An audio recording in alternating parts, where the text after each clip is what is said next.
আমি কি করতে পারলাম, এটা আমার একটা মনের শান্তি যে এই অসুবিধাটা দূর করার ক্ষেত্রে আমি কিছুটা সাহায্য করতে পারলাম। এর চেয়ে বড় শান্তি আর কি? এরপরে কি চাই? ভোট চাই? কোনো ভোটের দরকার নাই। আপনারা আমার ভোট দিবেন, আমার মনে হয় আপনাদের সামনে জোর জবরদস্তি করে ভোট আদায় করাও আমার কাছে।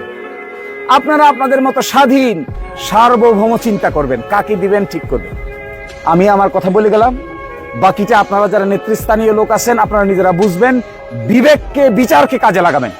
বিবেক বিচার যদি বলে আমি যা বলেছি এটা সঠিক, তাহলে আমাদের জন্য কাজ করবেন। আর যদি বিবেক বিচার বলে আমি যা বলছি আরেকটা লোক তার চাইতে বেশি সঠিক কথা বলছে, বেশি কাজ করছে, আপনার প্রতি বেশি দয়া মায়া মহব্বত দেখাচ্ছে, আপনি তাকেই সাপোর্ট করবেন, তাতেও আমার কোনো আপত্তি নেই।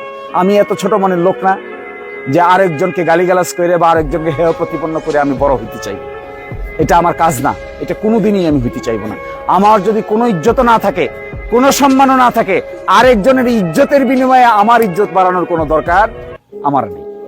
ফলে আমি আপনাকে বলছি, এর চাইতেও ভালো কিছু যদি কোনো প্রার্থী আমাদের এখানে আসতে পারে, এরকম কোনো ব্যক্তি যদি আসে যে নাকি আপনাদের সকলকে নিয়ে চলতে চায়, সকলকে নিয়ে কাজ করতে চায়, সকলের সমস্যার সমাধান করতে চায়, সকলকে ভালোভাবে দেখতে চায়, বন্ধু হিসেবে নিতে চায়, আমার চেয়ে ভালো কোনো ব্যক্তি হলে তাকেই আপনারা বেছে নেন।